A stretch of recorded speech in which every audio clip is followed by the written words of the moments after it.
Hello and welcome to the Venda Museum. My name is Jamie Kwan and I'm the curator of one of our current exhibitions, Deconstructing Ideology, the Cultural Revolution and Beyond. Thank you for joining us for our exhibition-related program today, Blood Letters and Dueling Visions of Salvation, Christianity as Heterodoxy in Mao's Revolutionary China. I am very excited to introduce our speaker, Dr. Lian, who is the David C. Steinmetz Distinguished Professor of World Christianity from Duke Divinity School. Dr. Lian grew up in Fuzhou, Fujian, China, and got to know quite intimately the local underground church during the later years of the Cultural Revolution. He received his bachelor's and master's degree from Fujian Normal University and his Doctor of Arts degree from the State University of New York in Albany. His first book, The Conversion of Missionaries, is a critical study of American Protestant missions against the backdrop of rising Chinese nationalism in the early 20th century. His second book, Redeemed by Fire, The Rise of Popular Christianity in Modern China, winner of the 2011 Christianity Today Book Award, examines the development of missionary Christianity into a vibrant indigenous faith of the Chinese masses.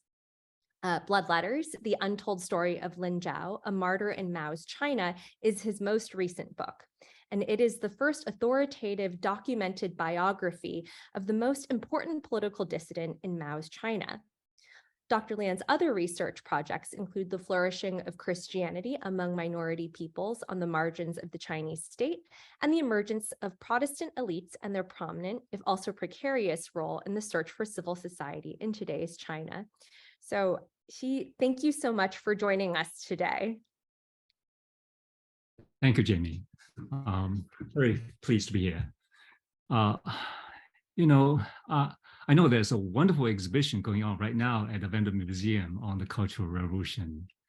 The Cultural Revolution was a truly horrendous time in modern China, but it was recently relabeled in textbooks in China as a period of arduous exploration, or 艰辛探索, which is a fantastical euphemism. Well, today we'll take a look at a particular aspect of that arduous exploration, the war on religion, especially on Christianity, that was waged by the Chinese Communist Party, or the CCP. We take a look at the contest between communist and Christian visions of salvation during the Cultural Revolution. Now let me start sharing my, how do I share my video?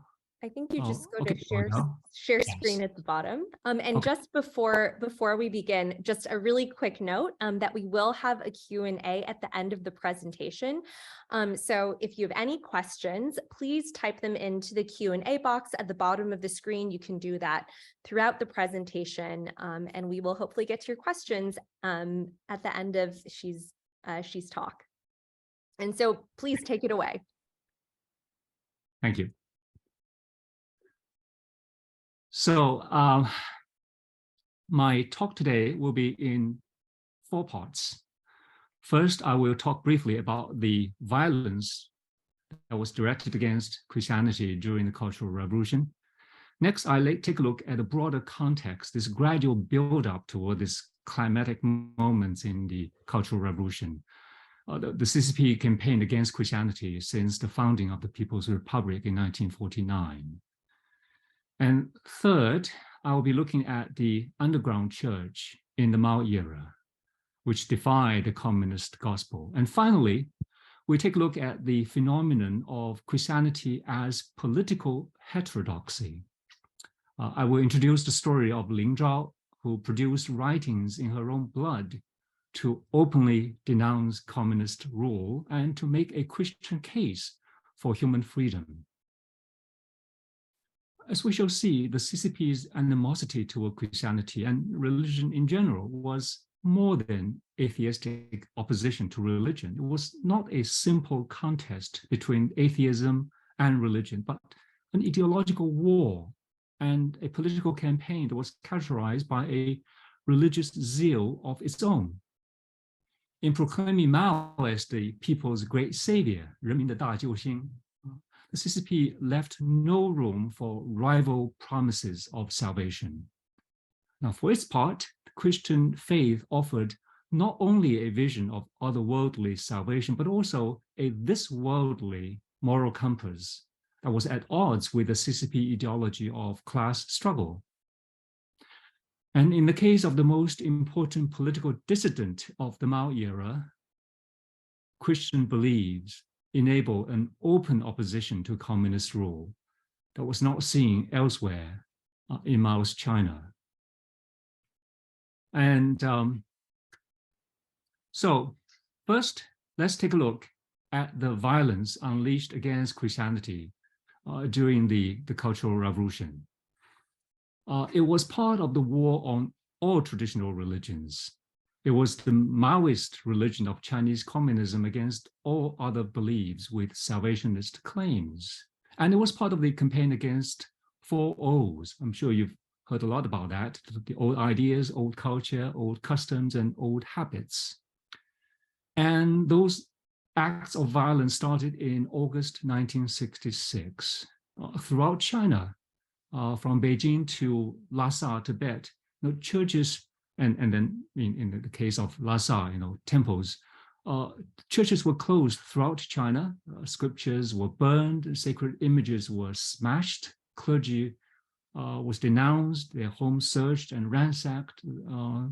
Ministers and priests were paraded through the streets wearing dunce caps. They were beaten, they were forced to recant or sent to cowsheds, those temporary detention places, to labor camps or prisons as ox demons and snake gods. 牛鬼蛇神. Outside a cathedral in Shanghai, the Red Guards formed 2 lines and crossed sticks, forming a tunnel under which church leaders had to crawl. I'm going to show you some images that capture the revolutionary orgy at the time.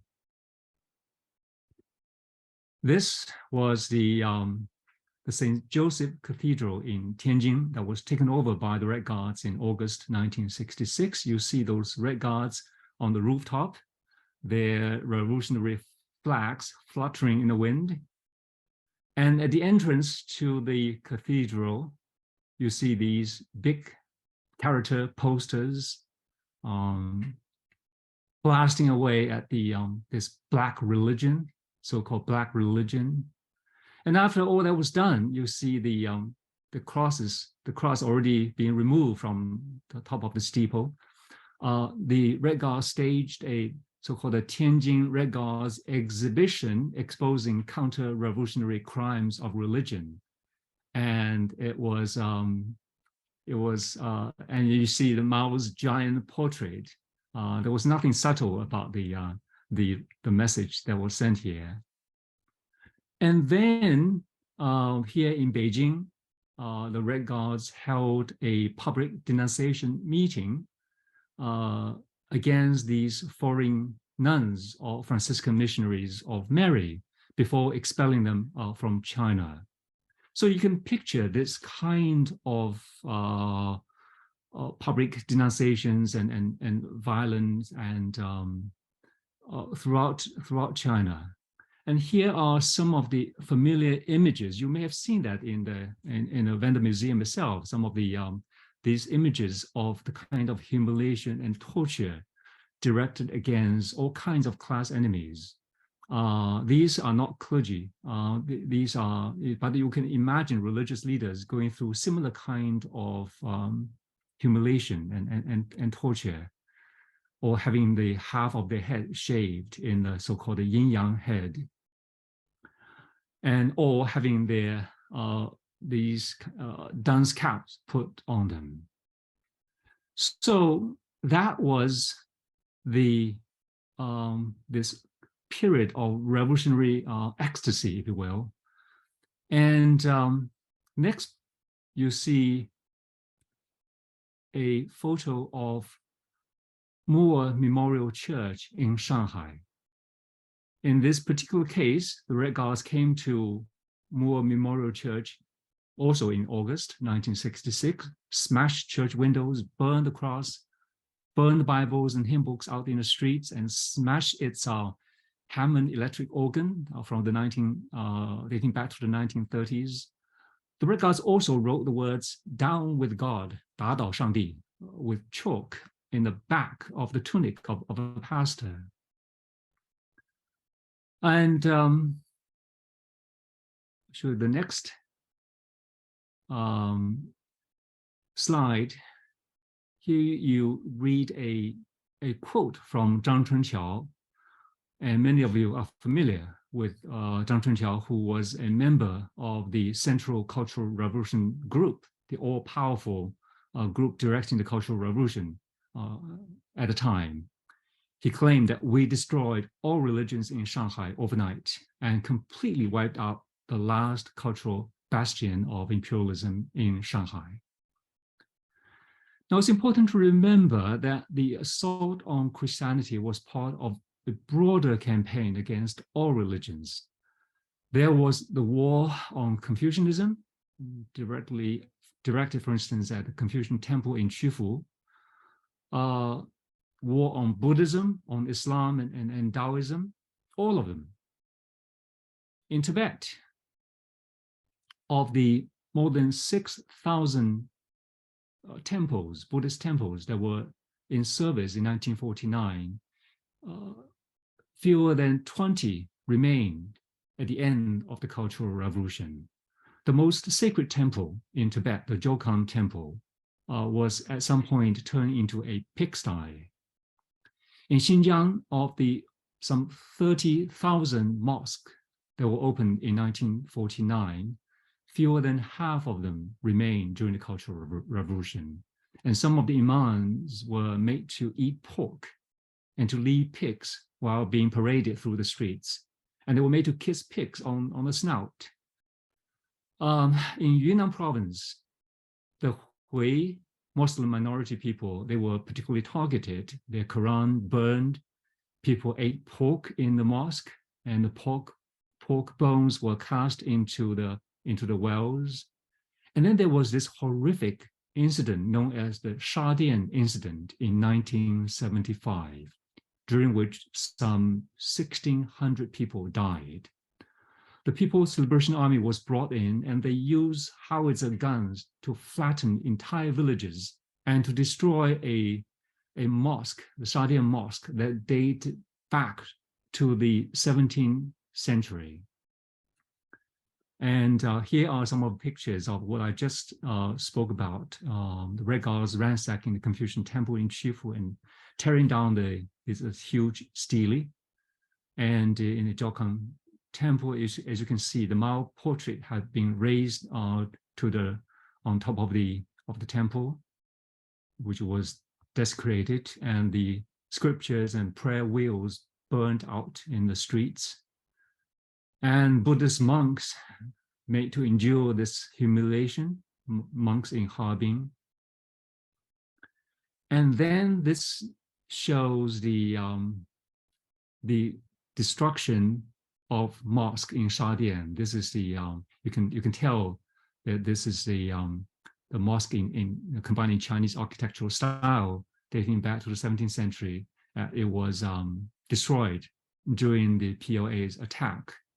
The Shadian is in southern part of Yunnan province, right around here, close to the border with Vietnam. So it was an all-out war against religion. For the God of the Red Guards and of the revolutionaries was a jealous God. On this slide, you see the patients in a hospital ward being made to perform their revolutionary liturgy in 1968, asking for instructions in the morning and reporting back at night. So that was the violence during the Cultural Revolution. Next, let's take a look at the broader context of this orgy of destruction. Let's look at the gradual buildup toward the climatic burst of violence against Christianity during the Cultural Revolution. And there were parallels in the case of other religions. It was a gathering storm. The process started in 1949 after the the communist takeover of power. After centuries of missionary work, there were about 3 million Catholics in China and about 1 million Protestants in 1949. And very significant indigenization of Christianity had already happened. Now, at the founding of the People's Republic of China, the CCP pursued a united front strategy to bring church under its firm control, while aiming to eventually eliminate Christianity. Both Protestantism and Catholicism were seen as posing a particular threat to the CCP rule because of their Western ties. The CCP's mechanism of control was the three-cell patriotic movement. And for the Catholics, it was the Catholic Patriotic Association, both founded in the 1950s. So you can see here some of the dates for these a series of campaigns directed against the church. So on this slide, you see a list of these campaigns to squeeze the Christian communities and to crack down on all independent and non-conforming church groups as counter-revolutionary cliques. This process was hastened by the Korean War of 1950 to 1953. And these waves of attacks also came as part of the broader mass political campaign, the elimination of counter-revolutionary campaign of 1955, the anti-rightist campaign of 1957, and then the Great Leap Forward. In the process, the CCP also tried to etch its religious message in the minds and souls of all Chinese, not least in Chinese Christian leaders who have been won over to communism. On the next slide, you will see the leader of the three-cell patriotic movement promoting the gospel of communist revolution. This is Wu Yaozong speaking. Christianity, he was the head of the TSPM. Christianity must learn that the present period is one of liberation for people, the collapse of the old system. It must learn that it is no longer the sole distributor of the panacea for the pains of the world. On the contrary, God has taken the key to the salvation of mankind from its hand, from the hand of the church, and giving it to another, to the CCP. The CCP propaganda also painted the church as enemy of the Chinese state and people. So on this slide, you see a bishop reading a sermon titled About Politics while passing intelligence to an American hand outside. In 1958, with the start of the Great Leap Forward, the campaign against Christianity entered a new stage. On the next slide, you'll see drastic shrinking of space for Christianity in China. As denominational churches were forcefully combined with others, a post-denominational Christianity was proclaimed for the Chinese church. The government wanted religion-free regions to be declared throughout China, wherever religion is eliminated. In the coastal city of Wenzhou, which would become one day the China's Jerusalem, that city was declared a religion-free region.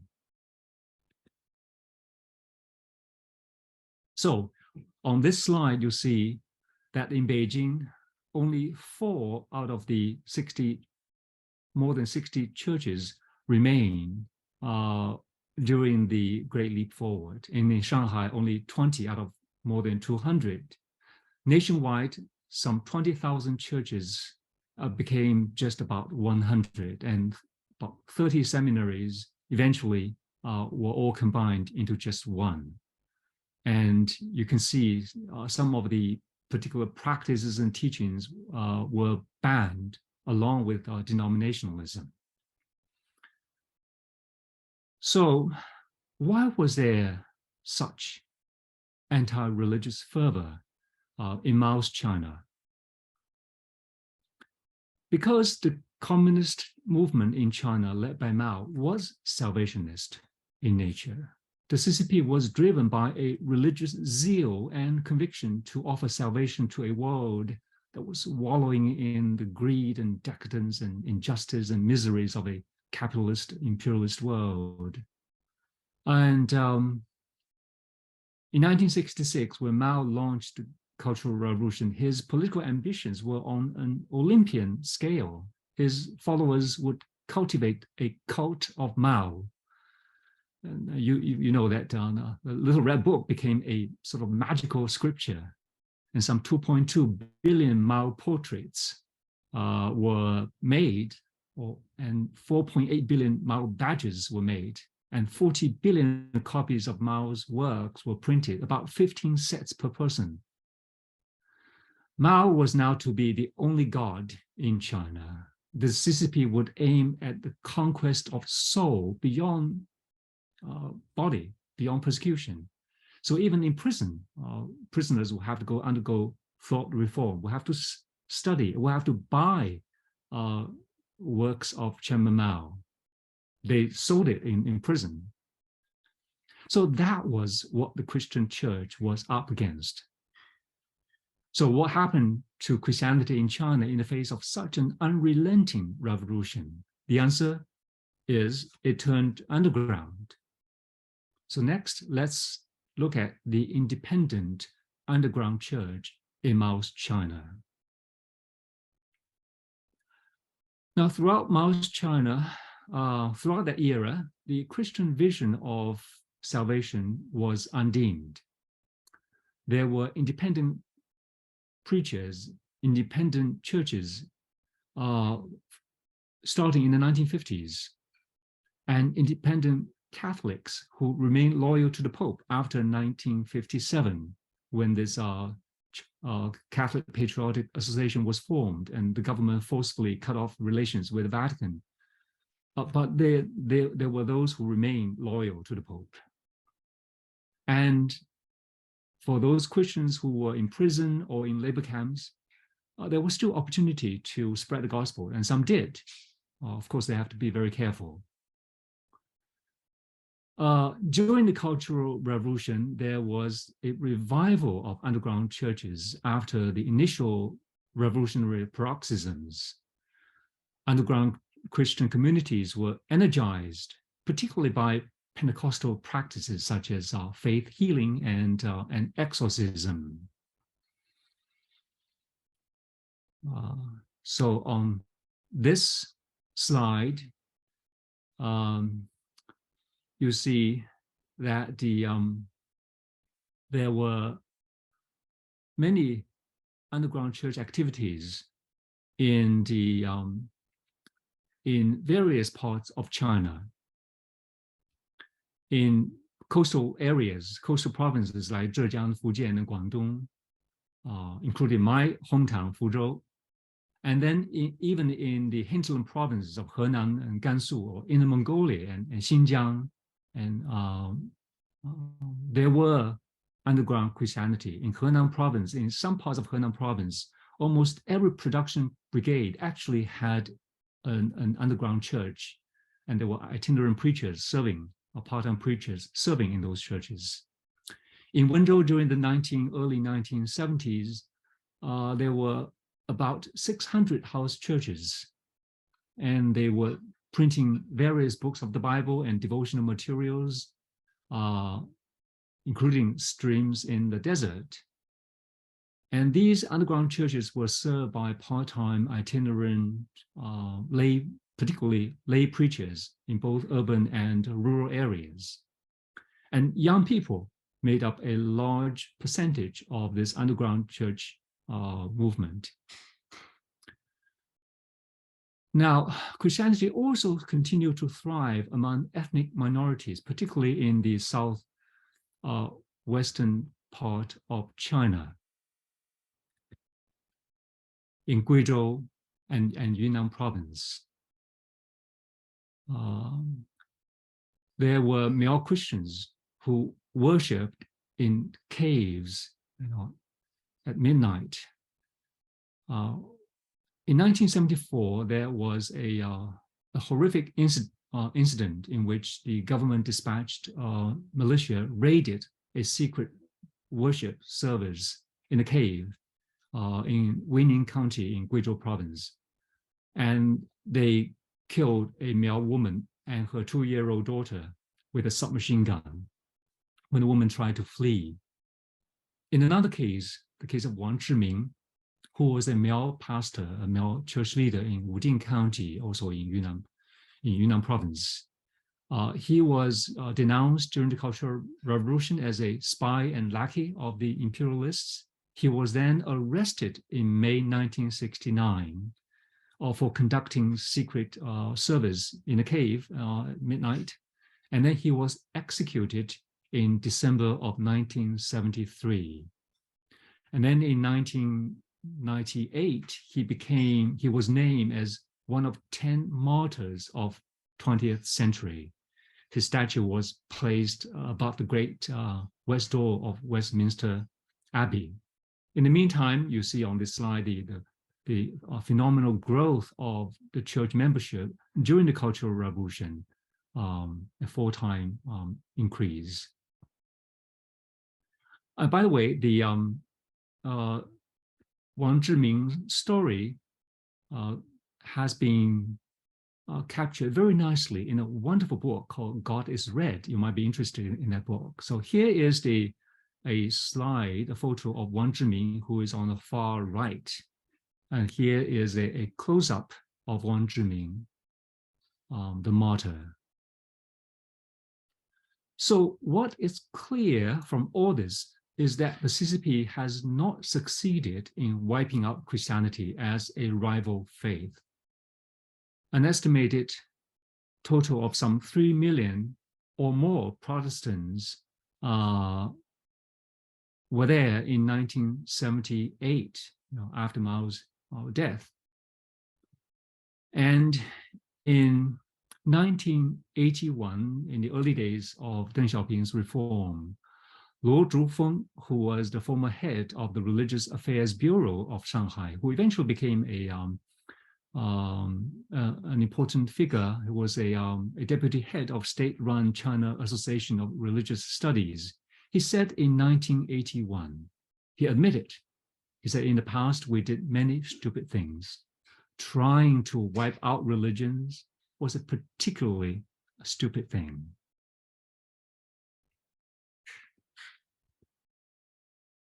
So finally, I turn to the story of Lin Zhao, subject of my recent book.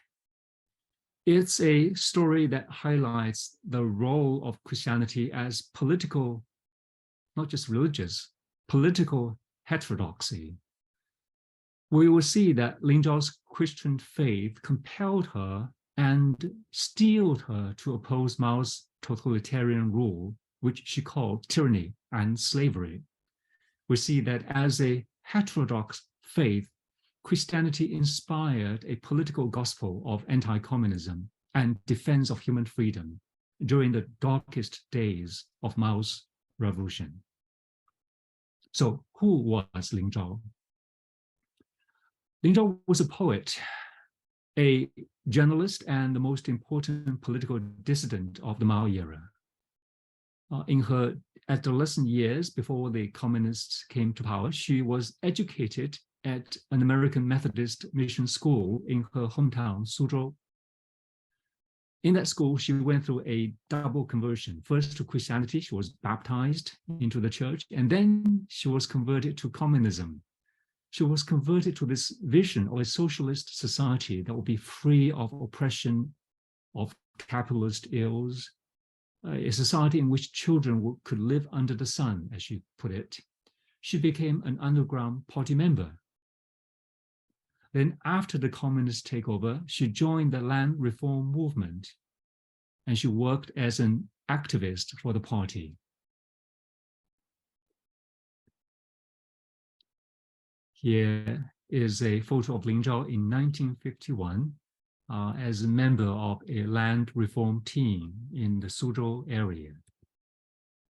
Another photo of her during the same year, she was with her comrades, fellow members of the small land reform team, going about countryside, doing revolution, and yet another photo of her in 1951.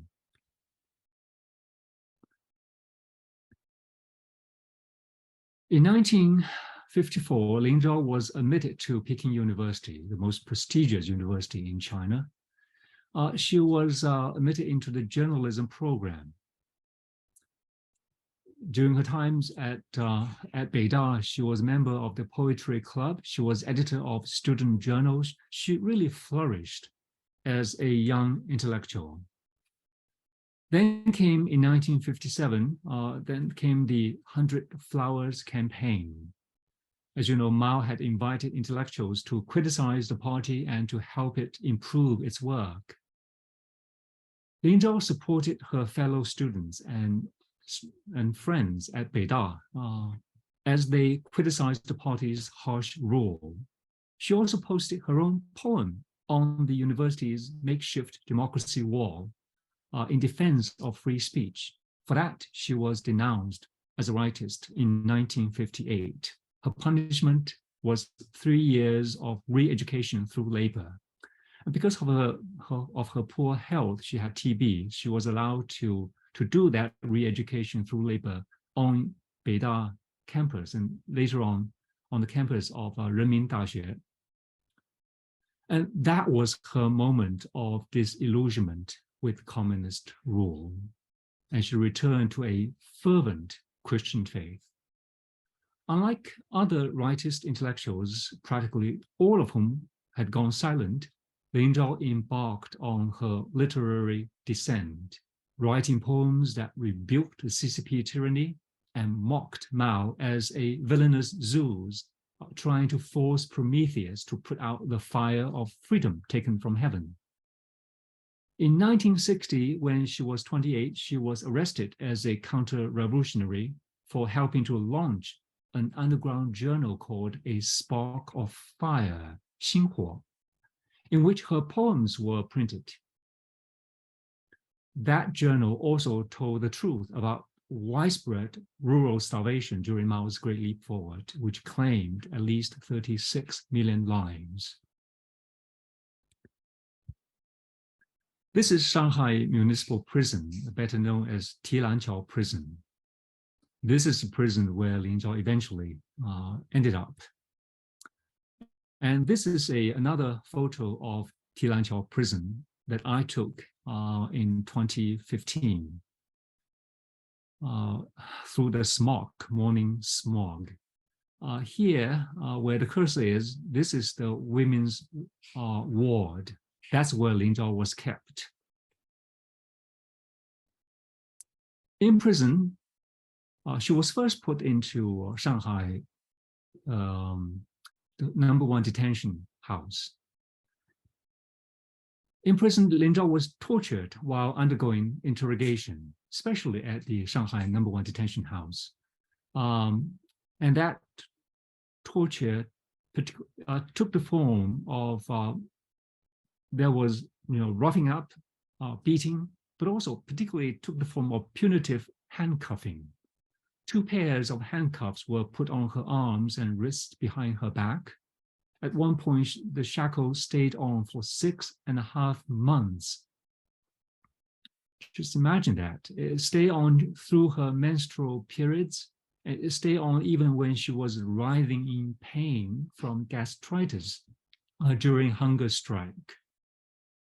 In that state, she penned poems using her own blood to decry Mao's rule. She would prick her fingers to draw blood and write with a bamboo strip or a straw stem. At the Shanghai Municipal Prison, inmates were forced to purchase selected works of Mao Zedong for their thought reform.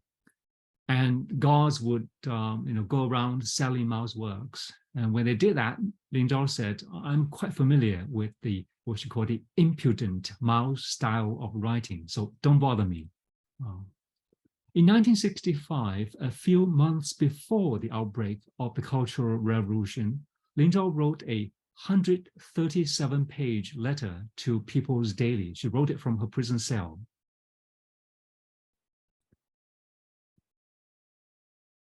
She told the editors that the CCP rule was slavery and totalitarian tyranny.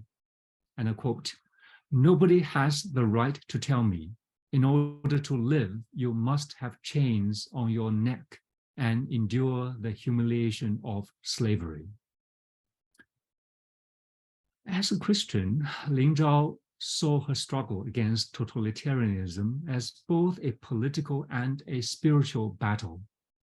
Because of her religious belief, she renounced violence as a means to oppose communist rule. And she prayed, actually, for Mao's soul in her prison cell. Let me share a couple of Lin Zhao quotes.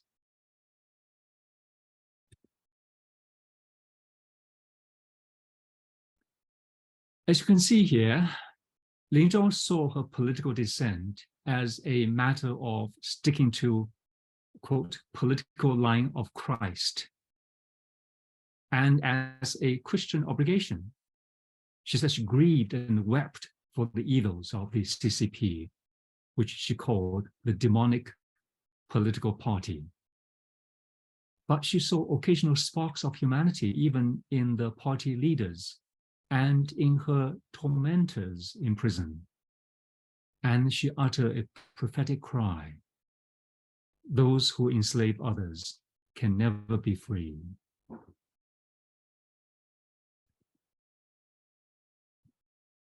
Here, she gave a religious defense of her human rights as God-given rights. For her unending sacrilege against Mao's revolution, because all prisoners were made to undergo this thought reform, and she just could not be reformed. And so her initial 20-year prison sentence was changed to death penalty. She was executed in 1968 at the age of 36.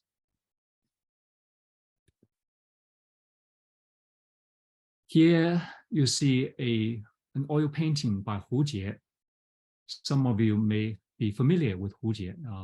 He's both an artist and an independent filmmaker. And this is his rendering of Lin Zhao wearing the so-called Monkey King cap. With this rubber hood pulled over her face to prevent her from shouting. It was a muffler for her just before her execution in 1968. She was shot inside Shanghai Municipal Prison after a public trial, a show trial inside the prison auditorium. After her execution, police came to her home and forced her family to pay a 5-cent bullet fee. In the early 1980s, Shanghai High People's Court posthumously revoked Lin Zhao's death sentence and declared her innocent. Looking back, Lin Zhao's open opposition to communism happened at a time when intellectuals throughout China had either joined the revolutionary chorus or had gone silent. Lin Zhao's dissent was unparalleled.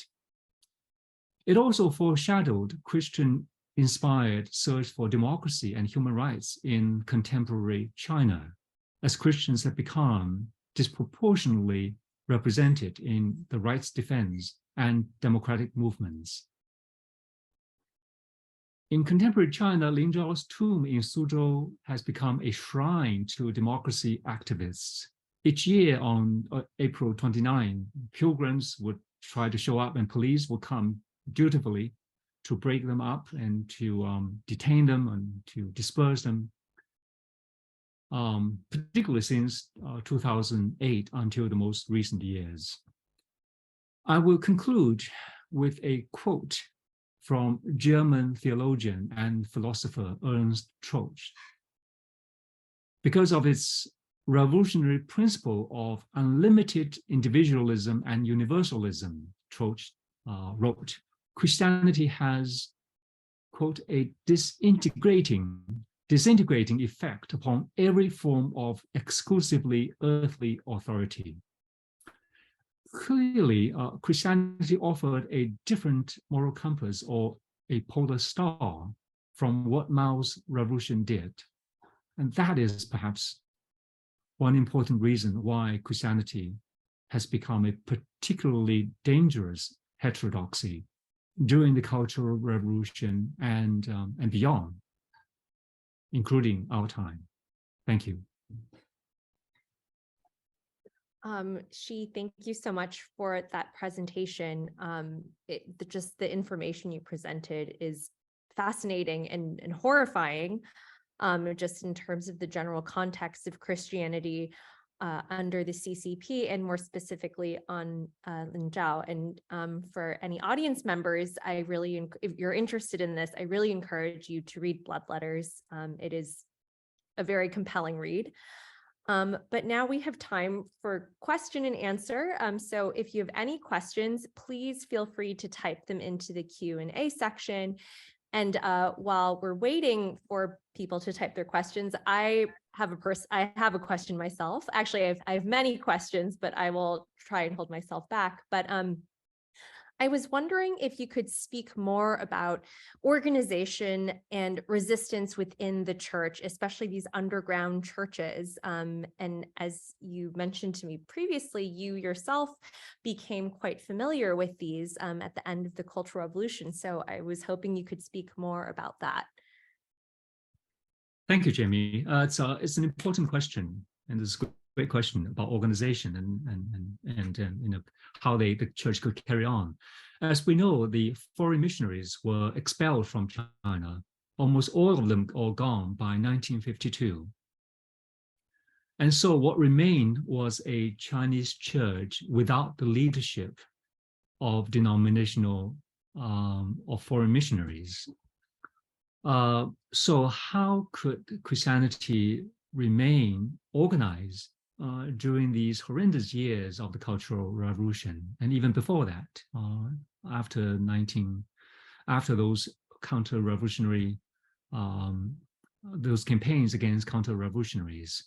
A key part of the answer here is that Christianity carried on mostly under lay leadership. And it was particularly in communities in places where the church had undergone a significant degree of indigenization, when they were able to organize themselves in a very flexible manner. As we know, denominational churches are not flexible in their organization. There's the ordained clergy, but all that was gone after 1958. So the only way for the church to carry on was in the underground was through lay leadership that was able to adapt to situations. And as you know, some of the lay leaders were arrested, others would emerge without the constraints of this formal theological training. And so that was the basic form of organization, in a very small way, and very flexible. And these lay leaders were volunteers. Many of them had their jobs, and that was what I experienced in Fuzhou, where I grew up in the early 1970s. All those church leaders active in the underground church, they were lay leaders. Wonderful. Well, thank you so much. I have more questions, but that answers that one. And now I will get to some of the questions from the Q&A. So I have one viewer who's interested in the current situation in terms of the global Christian community's support of imprisoned and persecuted Christians in China today. So if you would be able to speak on that one. Thank you. I'm glad that question came up.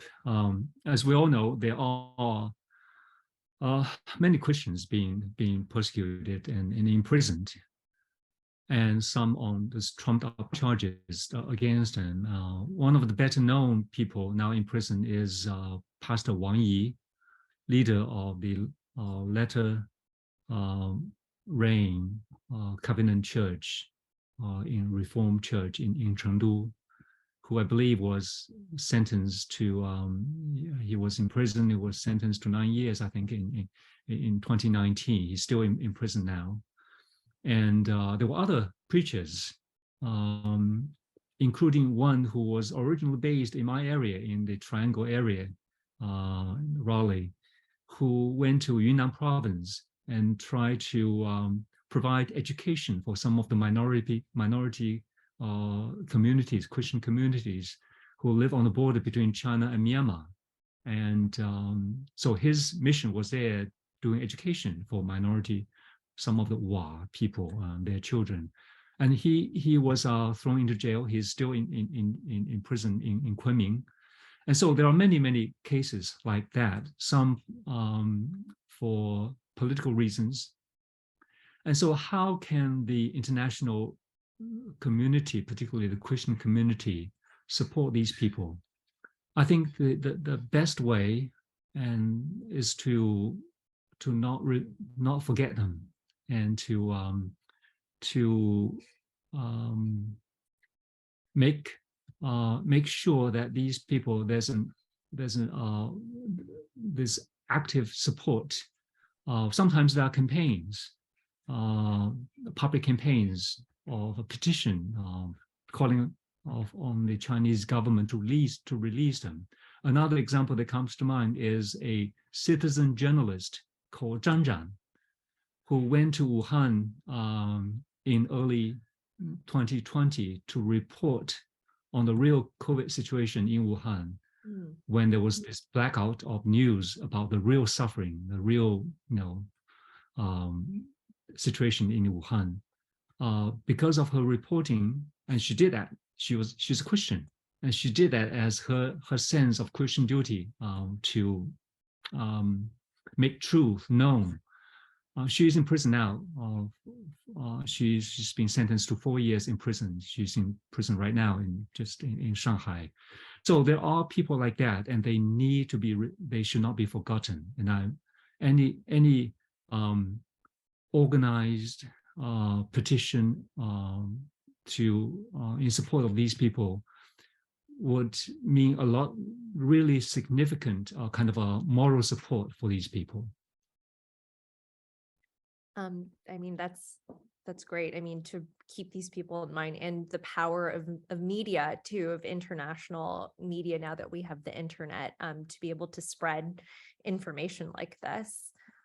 I have another question. So you mentioned the destruction of a mosque. So would you say there was any differentiation in the suppression of various religions in communist China? Was there anything specific about the suppression of Christianity versus, Buddhism or Islam, I guess? Thank you for that question. When I gave the example of the destruction of the mosque in Shadian, in Yunnan, and in cases like that, and there were similar cases of violence in Tibetan region. In cases like that, the question of religion and the question of ethnic minority became intertwined or confused. And these both issues have always been very sensitive to the party leadership, because there's always this fear of the ethnic minorities and of religious minorities owing their loyalty to something different from the Chinese Communist Party. So sometimes the suppression has to do with these, not just religious crackdown, religious persecution, but also became some sort of a Han Chinese attacking some of the minority people. Now, in the case of the Shadian Muslims, those Hui Muslims, they were actually ethnically Chinese. But over the time of several centuries, being Muslims, they have developed a separate identity, and they held on to their Muslim faith. And so eventually they had to, the government had to bring in the People's Liberation Army because they put up a fierce resistance against this crackdown on religion. So there are similar cases in Tibet, for instance. So those are slightly different from the situation with Christianity. None of that kind of armed resistance happened within the Christian community. But the problem with the Christians is because of their ties to the West, both Protestants and Catholics. And these are, the communist government were fearful of both organizational ties, potential and any kind of organizational ties, and ideological ties. That is there was this fierce attempt to purge the Christians of their belief, to make them recant. So there were considerable overlaps and similarities between these campaigns directed against Christians and directed against others. But then there were also the differences both in terms of the location and because of the ties to the ethnic minorities. Although I must add that in the case of Yunnan province, the Christianity also, the Christian belief also became intertwined with the separate ethnic identity of some of those groups. For instance, the Lisu people and also the Miao people. Their ethnic identities also became intertwined with their Christian faith. And so against those people, the party, the CCP, also unleashed quite a bit of violence. Thank you. I can see how that becomes extremely problematic, especially since there was this promotion of one China, this unified, happy nation of all the ethnic minorities living together and benefiting from the CCP. And we actually have a section in the show that addresses the, if you will, the international relations within Chinese borders. So I wish when I was working on the show that I could have even brought religion into that. It's very interesting. I have two questions that are more specifically about Lin Zhao or the figure of Lin Zhao. And so one of them is whether there were other examples where people were declared innocent posthumously and rehabilitated similar to her. And then also whether her resistance and ultimate sacrifice had downstream effects, inspiring others to resist. Thank you. Let me write this down. First question, I think the answer is a simple one. Yes, there were, of course, many people who were rehabilitated. When I interviewed the judge who presided over the review of Lin Zhao's case in the early 1980s, he told me he led a team and they reviewed more than 270 cases of various kinds of cases of persecution that was done wrongfully. And so many people were being rehabilitated. All the writers had their so-called the writer's hat removed. So unfortunately, Lin Zhao was not the only victim. There were many others who were persecuted. And on one of the slides, you've probably seen that there was an estimate that roughly up to maybe 500,000, 500,000 Christians died as a result of persecution from 1949 to 1978. And of course, many of those persecuted, many of those who died, and they were persecuted for reasons other than religious reasons. They were Christians, but maybe they were writers or artists and musicians or Christians who also did other things. So that's an estimate of a total of 500,000 Christians who who were persecuted to death. So unfortunately, it's just one case among many. In terms of how Lin Zhao's resistance against communism has inspired others, indeed, Lin Zhao's case has been quite an extraordinary one. We've heard of other cases like Yang Xiguang in the or Yu Luoke or Zhang Zhixing during the Cultural Revolution. Those were people who were persecuted, who were, and in the case of Yu Luoke and Zhang Zhixing, they both were executed.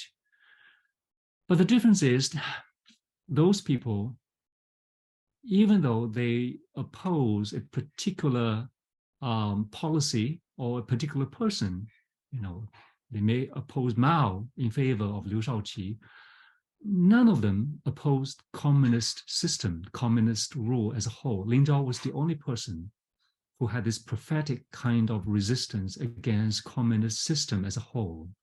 And because of that, she has held a particular significance in our time in contemporary China, which is why so many pilgrims would go to her tomb on April 29th each year to pay homage to her, sometimes at considerable risk to themselves, because she is sort of a Prometheus kind of figure, has stolen this fire of freedom and want to pass it on. So that's what she has become, and that's why there are surveillance cameras. So many surveillance cameras over her tomb. When I visited her tomb in 2013, there was one surveillance camera, but after the years, in the years that follow, many other surveillance cameras were installed, and that's because how she has become this symbol of opposition to this communist ideology and the communist system of rule. What many people have overlooked is the religious dimension of Lin Zhao's opposition, because it is really hard to imagine, and I've not found any other cases of a purely secular opposition to the communist rule, to the ideology of communism, to this doctrine of class struggle. In Lin Zhao's case, it was a combination of these liberal ideas and her Christian belief, and this sense of her sticking to the political line of Christ, as she put it, that gave her this determination and this courage to oppose Mao's rule when it was quite hopeless. Wow, thank you so much. Unfortunately, time has flown and we have to wrap up the program. I still have so many questions, but this was such an interesting presentation. Thank you again, T, for speaking with us today. It was really such a moving presentation. And before we sign off, I would like to remind everyone that our current exhibitions, Deconstructing Ideology, as well as For Ruth, The Sky in Los Angeles, which is a show on East German mail art, will both be up until March 12th. So if you're in the Los Angeles region, please come and visit us. And we also have an upcoming exhibition-related program on international Maoism and Chinese diplomacy during the Cultural Revolution, which will take place on site on March 5th. So please check our website, www.vendamuseum.org, for more information. I want to thank all of you for joining. Thank you again, Xi, and wishing everyone a good evening. And hopefully see you at our next program. Thank you.